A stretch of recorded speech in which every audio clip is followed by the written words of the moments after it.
আপনি বলেছেন ইসলাম তাওহিদে বিশ্বাস করে, যার অর্থ ইসলাম এক ঈশ্বরে বিশ্বাস করে। কিন্তু কোরআনের অনেক আয়াতে আপনি দেখবেন যে যখন ঈশ্বর কথা বলছেন তিনি আমরা সর্বনাম ব্যবহার করেছেন। এমনকি তিনি যখন সৃষ্টি করছিলেন, যেমন কোরআন অধ্যায় 95-4 তিনি বলেছেন যে আমরা মানুষকে সুন্দরতম গঠনে সৃষ্টি করেছি।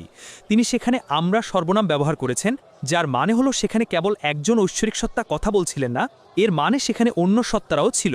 আপনি কি বুঝতে পারছেন? এবং আমি তোমার প্রশ্নটা খুব ভালো করে বুঝতে পেরেছি। আমি এর উত্তর দেব ভাই ইয়াকুব। জি স্যার। আমি জানি খ্রিস্টানদের জেকব বলা হয়।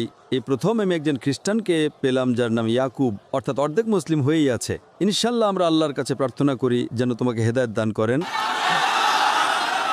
তুমি তো ইতিমধ্যে জেকব থেকে ইয়াকুবে পরিবর্তিত হয়েছো।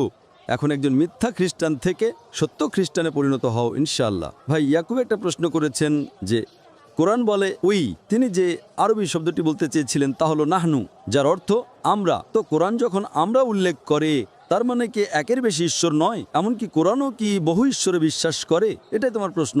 আমাকে মনে করিয়ে দিতে দাও ভাই ইয়াকুব, তুমি কি ইংরেজি ভালো জানো? জি। তুমি কি জানো যে ইংরেজি ভাষায় দুই ধরনের প্লুরাল বা বহুবচন আছে?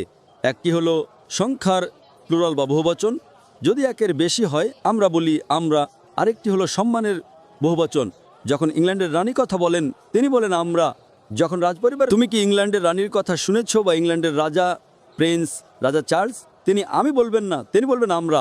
এমনকি উর্দুতে সংখ্যার বহুবচন এবং সম্মানের বহুবচন আছে। যখন রাজপরিবারের কেউ কথা বলেন তিনি আমার বলেন না, তিনি বলেন আমাদের বা আমরা। তাই রাজপরিবারের কেউ যখন কথা বলেন বেশিরভাগ ভাষায়, সেটা ইংরেজি হোক, উর্দু হোক বা অন্য ভাষা হোক, বেশিরভাগ ভাষায় দুই রকমের বহুবচন থাকে। একটা সংখ্যার বহুবচন আর অন্যটি সম্মানের বহুবচন।